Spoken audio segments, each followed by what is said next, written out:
नमस्कार मित्रों, आज आप लोगों के सामने हम हिंदी साहित्य का इतिहास लेकर आए हैं।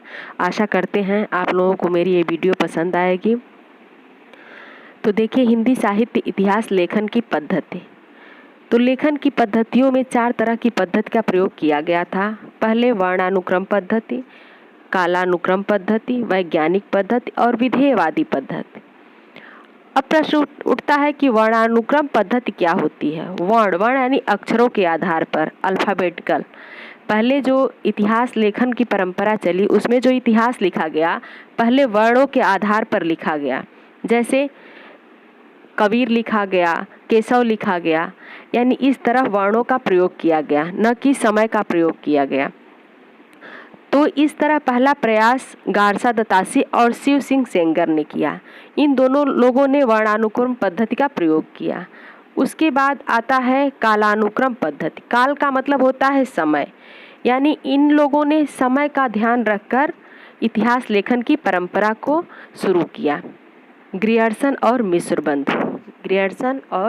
मिश्र बंधु ने काल क्रमानुसार पद्धति के आधार पर इतिहास लेखन की परंपरा का सूत्रपात किया।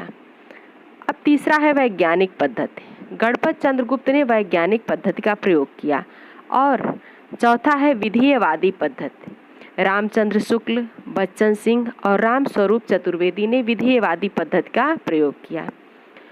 अब विधेयवादी पद्धति क्या है, इसके बारे में हम थोड़ा जानेंगे।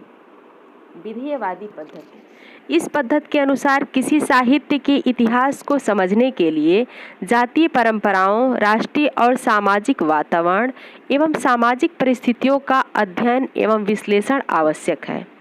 यानी उस समय सामाजिक परिस्थितियां क्या थी, जातीय परंपरा क्या थी, इन बातों का उल्लेख इसमें किया गया है। यह पद्धति विकसित एवं व्यापक मानी जाती है। विधेयवादी पद्धति के जनक मानतेन महोदय माने जाते हैं। इस पद्धति के 3 बिंदुओं पर ध्यान दिया जाता है: जाति परंपरा, क्षण विशेष और वातावरण।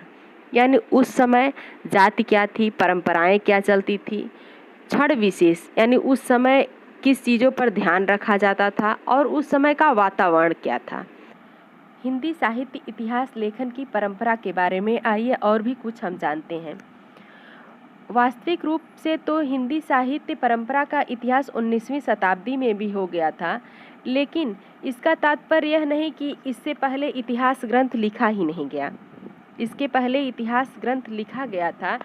जैसे गोकुलनाथ का 84 वैष्णव की वार्ता और 252 वैष्णव की वार्ता, नाभादास का भक्तमाल लिखा गया, लेकिन उसमें कवियों का परिचय दिया गया। उसमें क्रमबद्धता और तिथियों पर सही ढंग से ध्यान नहीं दिया गया और ना ही उसका प्रयोग किया गया, इसलिए इसे ऐतिहासिक ग्रंथ नहीं माना गया। और ऐतिहासिक रूप से पहला ग्रंथ गारसा दत्तासी का इस्तवार दला एंदुई एंदुस्तानी को माना गया। लेखन की परंपरा से यही पहला ग्रंथ माना जाता है। आगे की वीडियो में हम और आगे की बातों को बताएंगे।